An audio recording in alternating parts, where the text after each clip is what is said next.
I'm recording.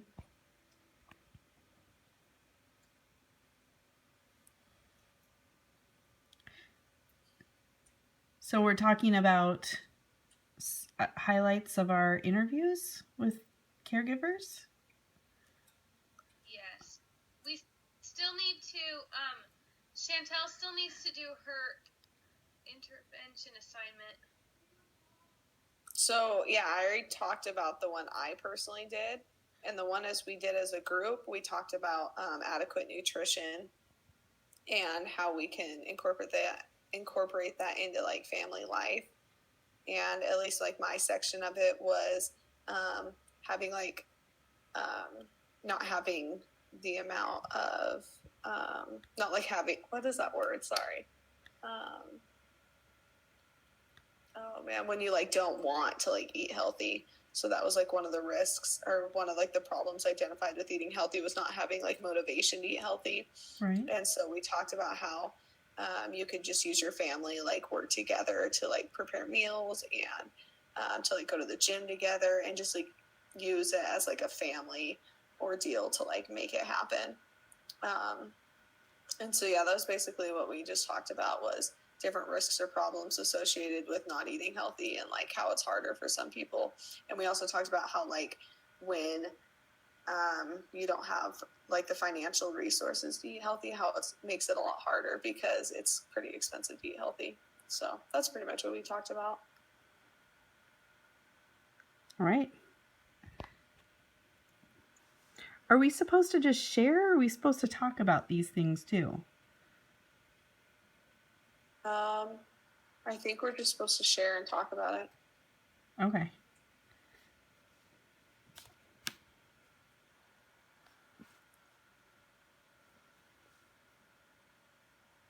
So are we supposed, like, do I respond to like your stuff?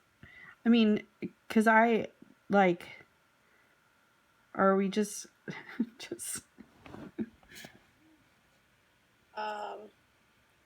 I guess just talk about like whatever your group did now for your intervention. So my group had done the type 2 diabetes, that whole pamphlet, and we put it together and talked about the, you know, the warning signs and the different things. And I can pull it up here again.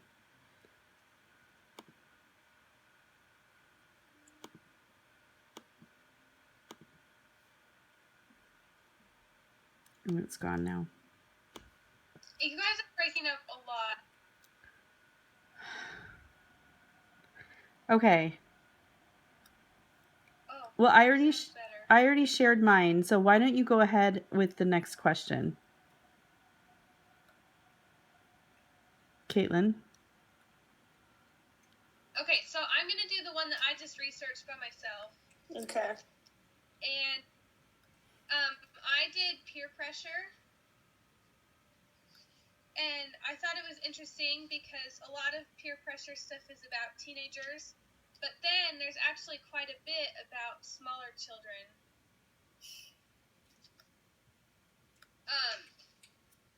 So I'm just going to read this little tiny short story that I found.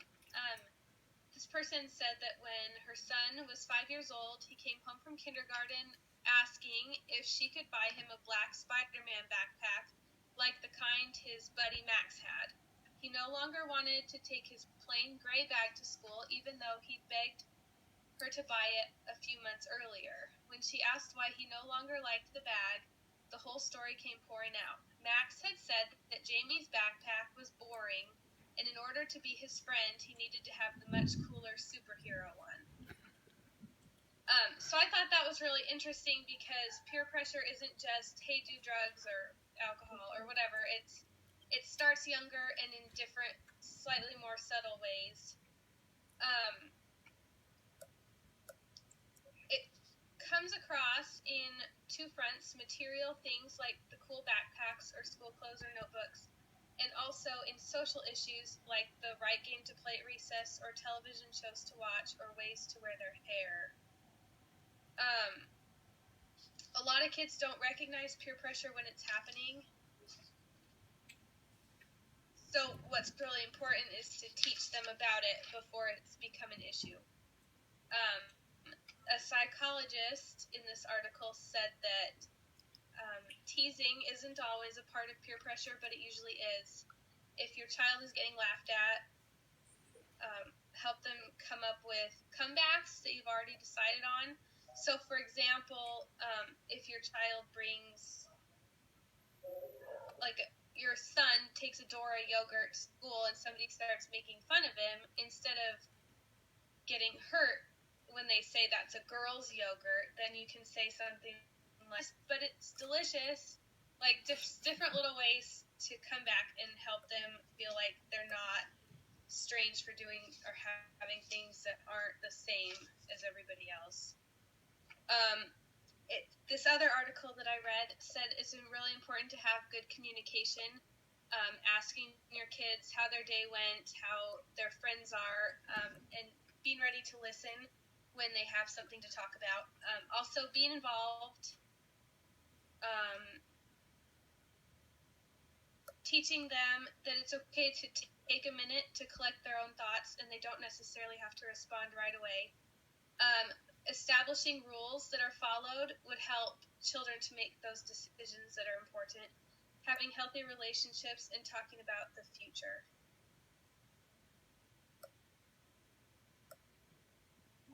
Yeah, I think that's good. That's great. Yeah, that's good stuff. And I haven't had that, well, I mean, a little bit as a kid, but, like, my son is a little young still for some of it, but I thought that was really good information older. Yeah, definitely.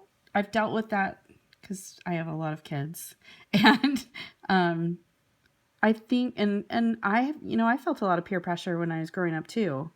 So, not as far as like doing bad things, but just to be wearing the right clothes and saying the right things and really trying to fit into those like social boundaries that my peer group had decided was the right thing, And I think that the strongest thing that has worked for my kids and what my parents did was just really instilling that idea of who you really are, like from an eternal perspective.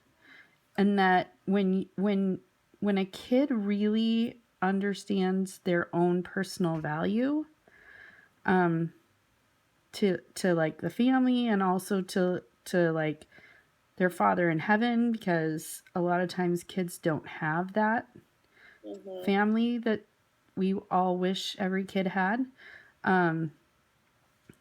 When I've worked with like young women or young men and in those programs, when kids really figure that out, they can withstand peer pressure like in phenomenal amounts. So anyway, that's a great one. Yeah, I agree. And I also wanted, like, Chantal, I really liked your, we didn't really say much after you talked about social cues. And like all my classes are blended. My parents also always told me that I feel comfortable with something. Mom says I can't, or whatever. Like, and that, I mean, it was more as I got older to get that.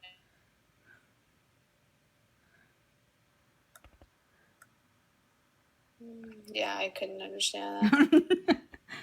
Sorry. Sorry. It was probably really good. Yeah, sorry.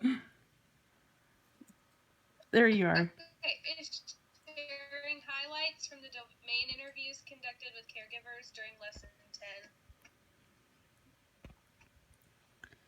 So I guess what the highlights that I had was I interviewed a girl who has a 2-year-old and that's adopted. And they had tried to adopt again. You can't hear me, Caitlin?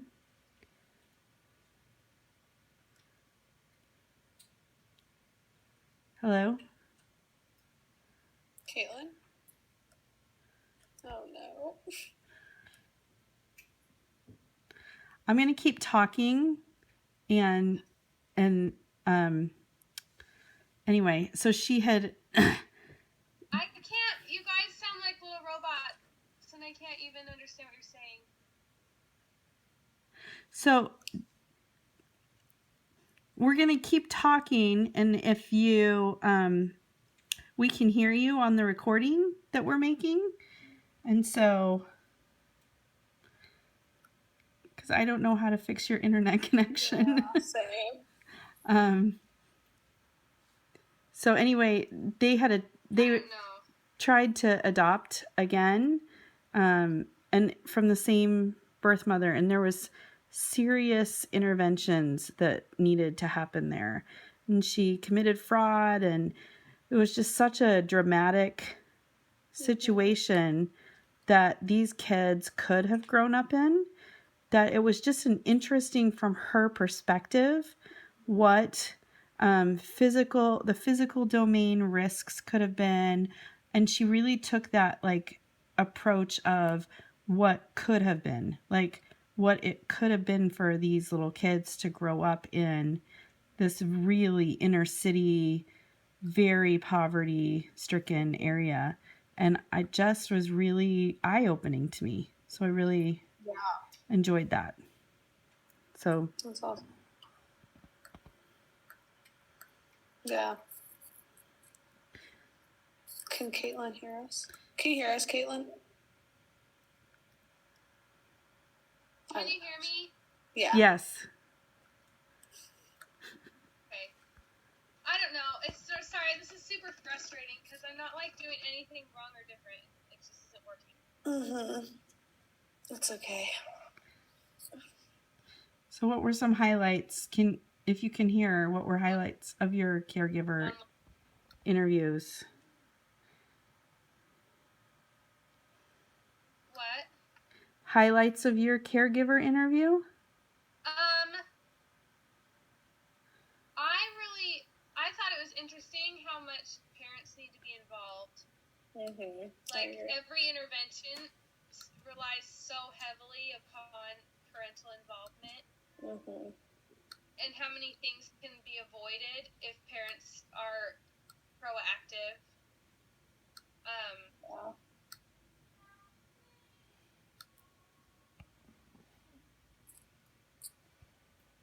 Yeah, I definitely agree. And then also how many of the things kind of play off of each other. Like ADD is probably going to lead to anxiety, or there's just like all these things that are interconnected and can cause each other. Definitely. Or make the other work. Yeah, I definitely agree. Really overlapped.